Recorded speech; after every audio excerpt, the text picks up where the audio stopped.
Oba! Você que me acompanha aqui no YouTube, que certamente vai colocar um like nesse meu comentário, você sabe como eu me comportei em relação à prisão de Cesare Battisti, criminoso italiano preso em Santa Cruz de la Sierra ontem. Comemorei como se fosse um gol, lembra? Pois é, hoje de manhã na Rádio Eldorado eu fiz um comentário sobre o vexame do Brasil nesse episódio. E aí logo um monte de gente que não ouviu o que eu comentei já veio dizer que eu culpei o presidente Bolsonaro pelo vexame. Quer dizer, a pessoa não leu, não ouviu, sabe que o Galo cantou, e na verdade quem cantou foi o Pinto, não foi o Galo, mas não sabe onde foi. Então eu vou contar para você o que houve. O que houve foi o seguinte: quando eu fiz o comentário aqui, nós não sabíamos que o Battisti seria encaminhado direto para a Itália, como ficou combinado depois que Evo Morales o expulsou da Bolívia. E então eu vim comemorar aqui o vexame, porque o mundo inteiro acompanhou o vexame que é a alta cúpula do Poder Judiciário brasileiro, o vexame que é a Polícia Federal e, em certos casos muito graves, até mesmo os juízes de primeira instância. Veja bem, esse senhor Cesare Battisti matou 4 pessoas, pelo menos matou 2 e participou da morte de mais 2. Vive refugiado pelo mundo, num papel fajuto de escritor de livros policiais e de ativista político. Não é escritor, não é ativista, é criminoso. Recorreu a um tal de vanguarda proletária, um grupo de extrema esquerda, para viver bem na vida. Pois é, em 2007, ele estava no Brasil protegido por quem? Pelo pessoal que está lamentando agora a prisão dele, né? Pois é, a Itália descobriu e pediu a extradição dele. O pedido foi para o Supremo. A Itália é um Estado democrático, ele é condenado à prisão perpétua, o crime dele é grave e ainda há vítimas da sanha e da violência dele. Mas o Supremo levou 2 anos para julgar. Em 2009, julgou o seguinte: não, deve ser extraditado, mas quem resolve isso é o presidente da República. No último dia do governo dele, Luiz Inácio Lula da Silva fez o seguinte: proibiu a extradição, não permitiu a extradição. Por que o Lula fez isso? Para agradecer um favor pessoal. Um sujeito, um argentino, que eu não me lembro mais o nome dele, mas que usa o pseudônimo de Luiz Favre, que foi marido da Marta Suplicy quando ela era prefeita de São Paulo, e que antes disso foi marido de Marília Andrade, filha de Sérgio Andrade, dono da empreiteira Andrade Gutierrez. A empreiteira Andrade Gutierrez está metida em 1.500 maracutaias, desde que eu denuncio, desde o tempo da Guerra das Teles, da privatização da telefonia no Brasil. Pois é, esse casal abrigou Lurian, filha do Lula, com uma amante que ele teve entre o primeiro e o segundo casamento, e que foi abrigada em Paris pelo casal, né? Pois é, então esse Luiz Favre, um militante trotskista do Partido Socialista francês, pediu ao Lula uma espécie de recompensa por esse seu favor, para que o Lula protegesse esse senhor, Cesare Battisti, assassino, nada de ativista, nada de preso político, nada, assassino, criminoso, cruel. E o Lula atendeu. Pois é, e então ele ficou do Brasil durante todo o governo Dilma, os 2 governos Dilma e o governo Temer. Acontece, eu fiz as anotações para não me perder aqui na história, tá? Acontece o seguinte: em outubro do ano de 2017, ele foi preso em Corumbá, tentando passar para o lado boliviano da fronteira, preso com algum dinheiro em moedas estrangeiras, e o juiz de Campo Grande, Mato Grosso do Sul, estabeleceu uma série de normas. Primeiro ele foi preso, depois ele foi solto, mas o juiz estabeleceu que ele tinha que comparecer periodicamente na justiça, e isso foi consagrado pelo desembargador José Lunardelli, do Tribunal Regional Federal da Terceira Região de São Paulo, ao qual Campo Grande atende.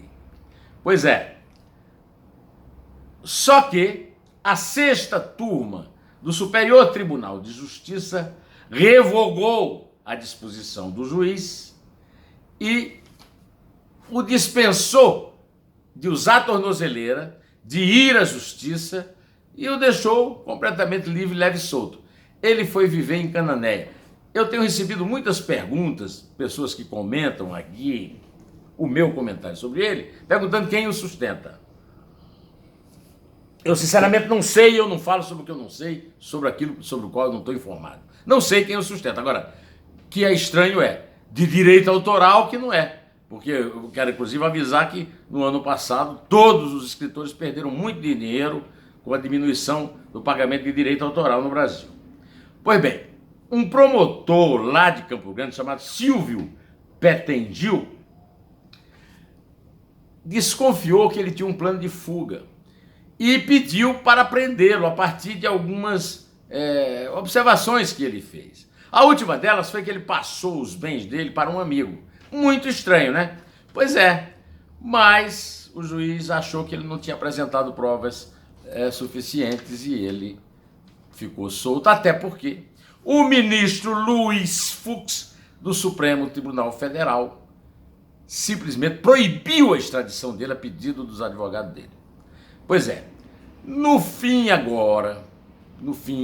do ano de 2018, o Fux apareceu com uma ordem estranha, pública, de que fosse executada a sua extradição.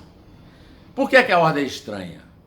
Porque antes de fazer isso, eu acho, se realmente o Fux queria impedir a extradição dele, tinha que avisar a Polícia Federal para ficar de olho nele na hora que fosse decretado o fim da extradição.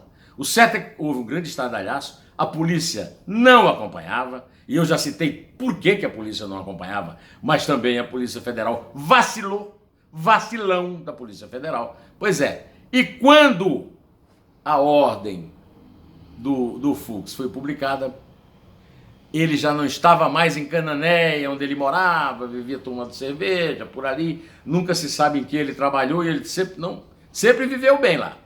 Que é uma bela cidade, Cananéia, no litoral sul de São Paulo, né, no Vale do Ribeira. Pois bem, o que é que aconteceu? Foragido. Aí o que aconteceu depois de foragido?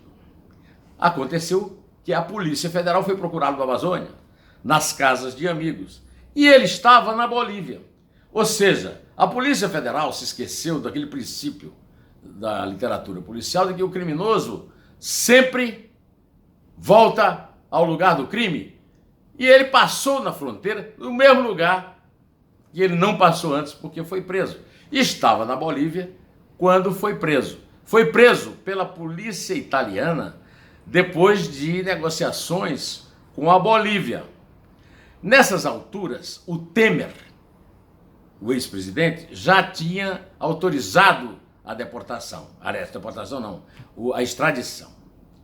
Pois bem, e o Bolsonaro já tinha dito ao embaixador da Itália que ele faria o possível para extraditá-lo, mas todos nós sabemos que haveria uma batalha no Supremo Tribunal Federal e seria uma batalha difícil.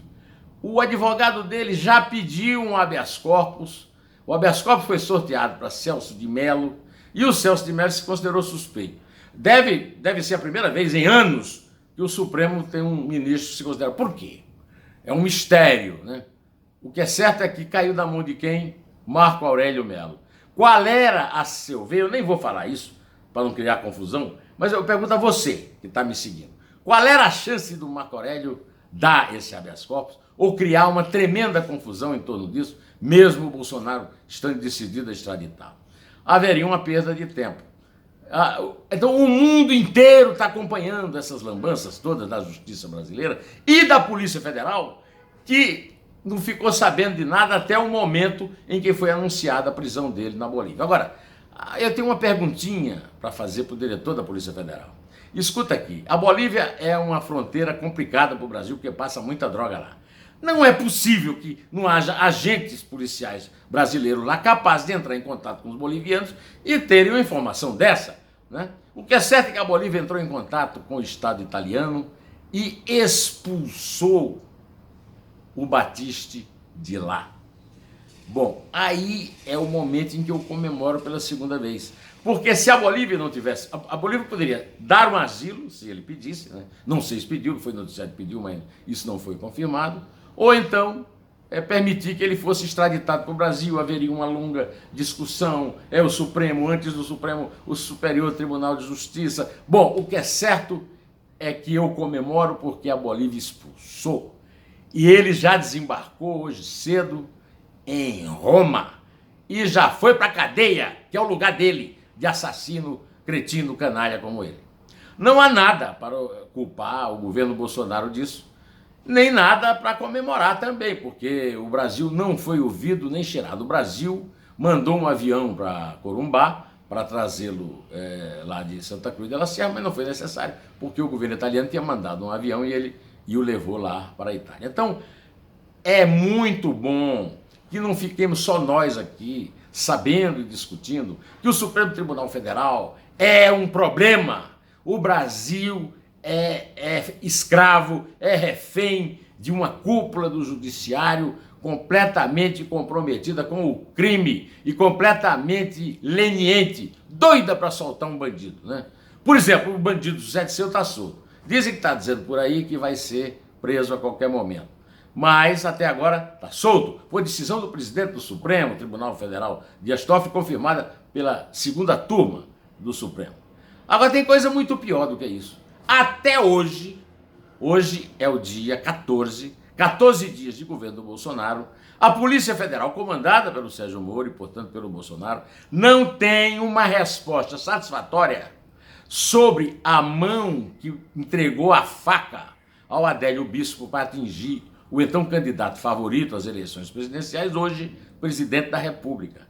A Polícia Federal até agora não se intrometeu, nem ajudou as polícias do Rio a resolverem o caso de Marielle Franco.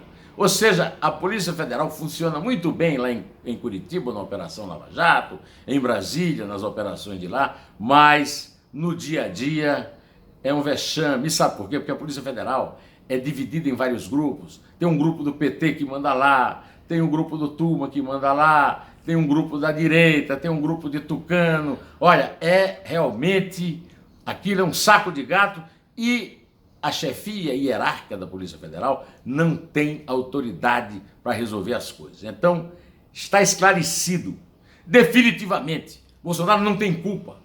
Mas o governo italiano não agradeceu a ele. O presidente que extraditou foi o Temer, mas o ministro Salvini, da Itália, agradeceu publicamente ao Bolsonaro pela boa vontade que o Bolsonaro demonstrou com o embaixador e também por ter mandado um avião para transportá-lo para o Brasil. Eu estou muito feliz, porque ele já foi para a Itália, está preso, que é o lugar dele, o Brasil não se meteu nisso, porque se o Brasil se metesse, ia ser uma confusão. E o Supremo, e o ministro que recebe, o ministro que não recebe. Aí olha, o Fux, por exemplo, tem a explicar isso aí. O Barroso foi advogado do Batiste. Quem pagava o Barroso? O Barroso é um advogado caro. Quem pagou a ele? Seria bom ele esclarecer isso. Outra coisa, por que o Celso de Mello se considerou impedido? Por que cai o habeas corpus com o Marco Aurélio de Mello? Tudo isso mostra que o Brasil é um vexame no mundo pela cúpula da justiça que tem. Não estou falando no poder executivo. Eu estou falando do poder judiciário, pela cúpula. E na Polícia Federal, que fracassou tremendamente em vigiar e em prender, quando ele ficou foragido, Cesare Battisti. É isso que eu tenho a dizer. Espero que você tenha gostado. Se gostou, eu já disse no começo, dê lá o like, se inscreva no meu canal, toque no sininho para ser avisado. E avisa para esse pessoal que está me escrevendo lá no Twitter que se vai comentar, e tem todo o direito de comentar, de criticar, pelo menos ouve o comentário que eu fiz, né? Para não ficar comentando bobagem. Bom, direto ao assunto. Em pé. E Deus é mais.